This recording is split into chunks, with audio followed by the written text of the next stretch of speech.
Today on Let's Play Bedrock, I'm going to build an auto-sorting storage system for the mob farm inside of a giant Mario-themed question block. Well, hey guys, I'm back, and I have been super busy in between episodes. Some of that busyness was with in-real-life stuff, and some of it has been with Minecrafty stuff. Let's talk about the Minecrafty stuff. Oh yes, the Yoshi egg. We finished that in the previous episode. This is our general mob farm for the world, and where we left it last, it looked really ugly at night. But now, if you can see the little sliver right there, I have carpeted every single space that is... Oh no, fix it. Fix it, BluJay. I have carpeted every single spot on this egg that is facing up on the outside of the egg. So it's completely mob-proofed. We don't have to light it up. It's totally fine. Only thing that's left open is the top here, and I still haven't decided what I'm gonna do with it yet. For now, it's gonna be left alone. Oh yes. So much better at night. Maybe one of these days we'll strategically light it up, but for now, no more torch spam. Okay, maybe there's torch spam in here, but nobody's gonna see this. It's fine. There's a couple more things I want to show you, but I think it might be smarter to jump into my camera account. Wouldn't want me to die going inside the mob farm again and blowing it up again.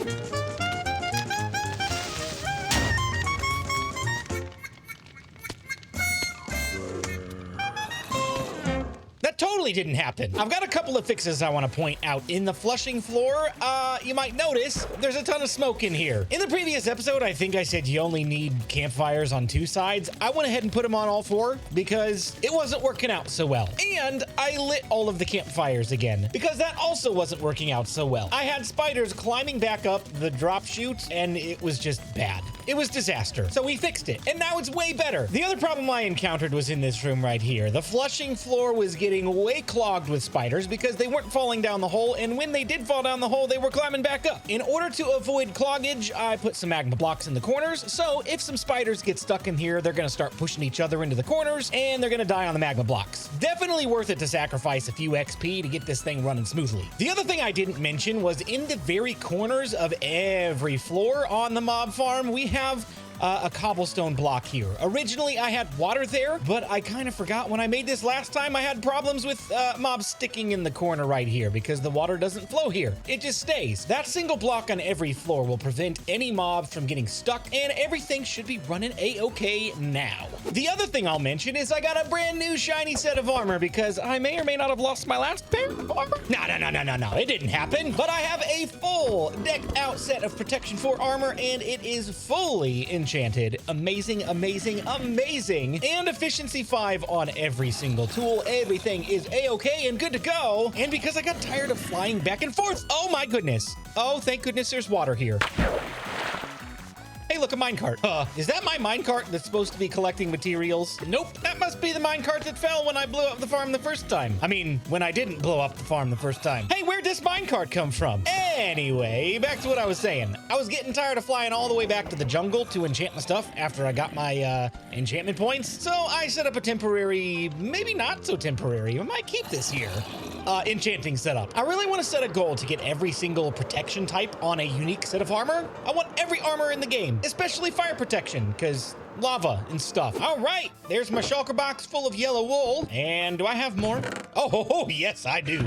I have so much more. Maybe I should get another shulker box or two and bring it with me rather than having to come back over here. I'm sure I'm gonna have to come back over here. Oh, I'm 100% sure I'm gonna have to come over here because I'm gonna need white wool and I have none left. I spent it all on the Yoshi egg. Hey, look at that. Free shulker box. All right, I've got all the wool I can physically carry in 2 shulker boxes and my inventory. Let's drop it off and come back for the rest. Oh yeah, if I haven't mentioned what we're building today, we're building the storage room for the mob farm. Underneath that massive Yoshi egg is going to go a gigantic question block, the iconic question block from Super Mario World. Oh, I remember the feeling when I was a kid playing Super Mario World and you go into that jungle world or whatever it was and you punch the question block and you get your Yoshi for the first time. Oh, it was so fun. What little kid didn't want to ride a dinosaur? And there we go.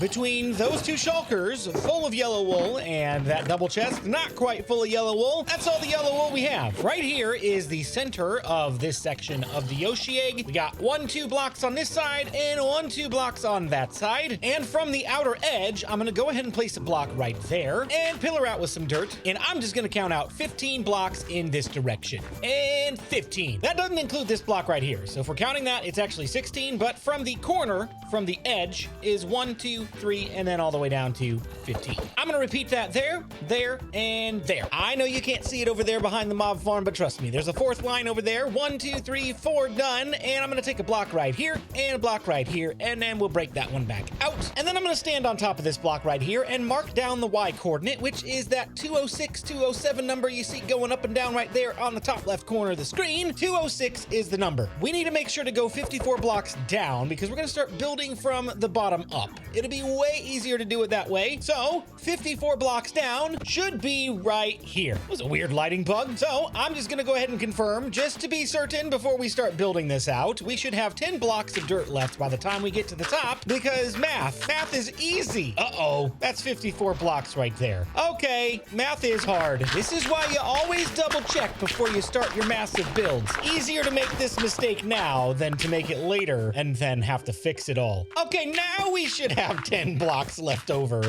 when we get to the top. There we go, 54 blocks. Perfect. So from here, I'm gonna match these lines that we laid out at the top so that we have the outline of the build for point of reference down here. Except for I'm actually gonna go all the way through to the other side, and I need to 100% make sure I'm lighting this up as I go because we're gonna start getting some mob spawns down here, and I definitely don't want that. And it's at this point, after I'm already done, that I'm realizing my next mistake. Oh my goodness. BluJay, get it together. I know you had a week vacation, but come on, because this isn't the floor. This is the bottom of the wall. The floor is one down this way. If I can avoid the silly mistakes, this is honestly not too difficult of a build. I'm gonna take the floor level right here, and I'm gonna meet it up with the corner of the floor level over there. And done. Hey, look, we made a giant 4-square court, and we've got a giant 4-square ball to play. Actually, we need to take all of this out, but before we do, I'm actually gonna fill in this entire area so we can easily recollect this. Between that and this, I think that's 9 stacks of wool that we've already burned through.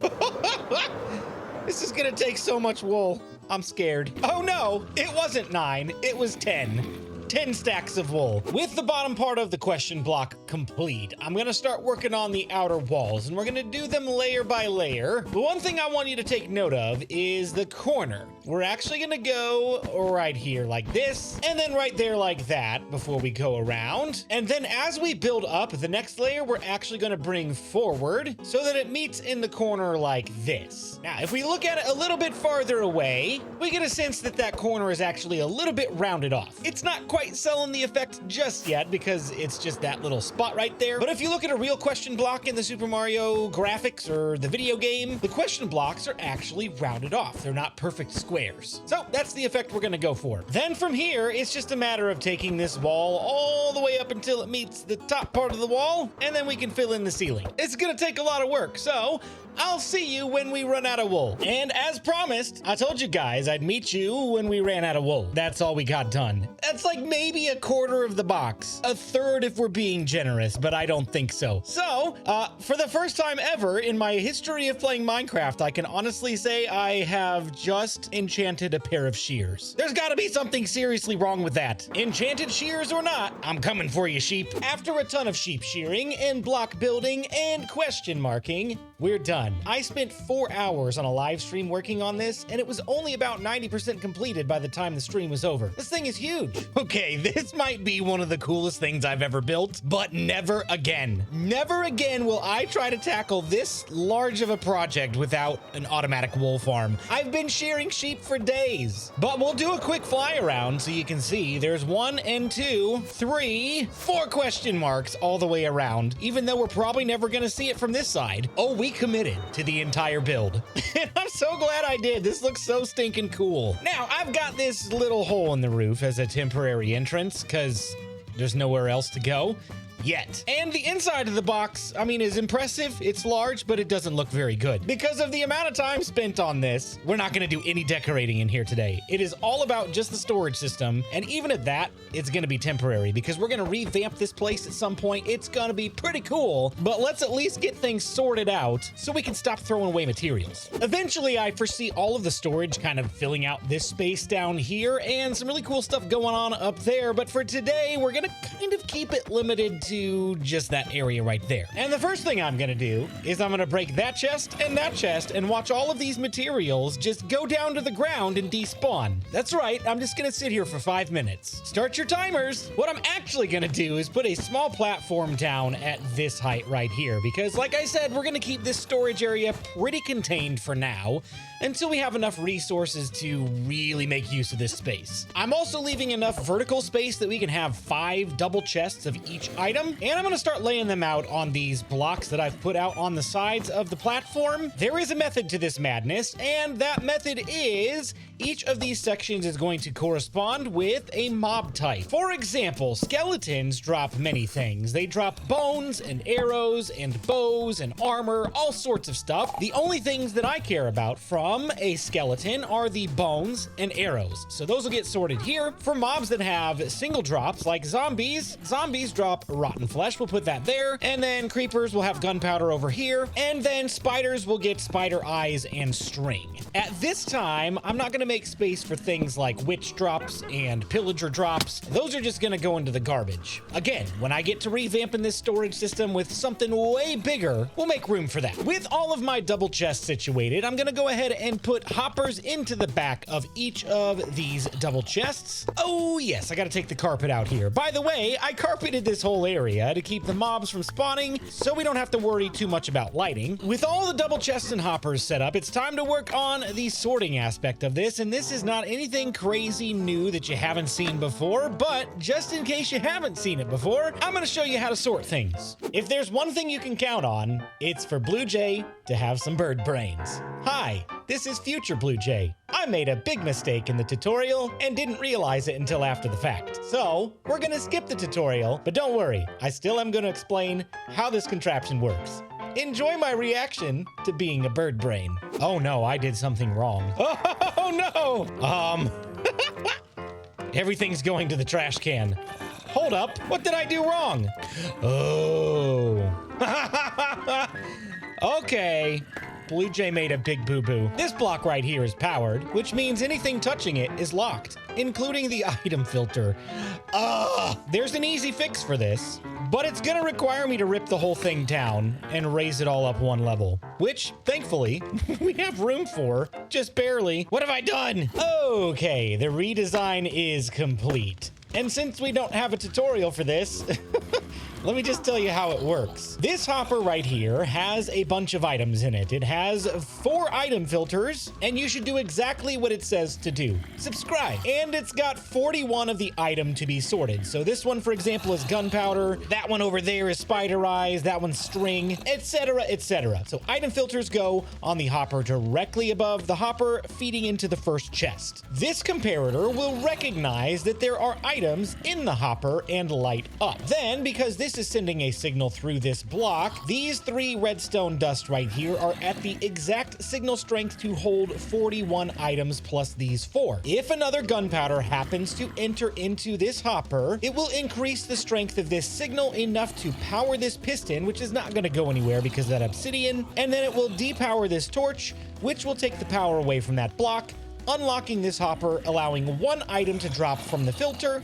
down into the appropriate bay. Now, because there are items that fill up every slot in this hopper, we're not going to get anything else in here. Then, for example, if there's something that doesn't match a filter, such as armor or bows, things that we don't want to keep, they're going to come over here to the end of the hopper line and go straight into that dropper, down into a puddle of lava, and they'll be destroyed, never to be seen again, which is totally fine with me. And basically, that's all there is to it. We just flip the lever, and we watch the mobs get destroyed by the trident, And then we can go down here and check to make sure our system is working. I've already tested it quite a bit, so it's definitely working. But just for good measure, we'll wait here for a minute, see if we can get some more gunpowder. There it is, right there. Perfect. But that's it. The storage system, for now, is complete. And that question block has never looked better. Oh my goodness. Hey, if you enjoyed this video, be sure to leave me a comment, drop a like, subscribe to the channel, and turn on the notifications. You know the drill, and we'll see you in the next one.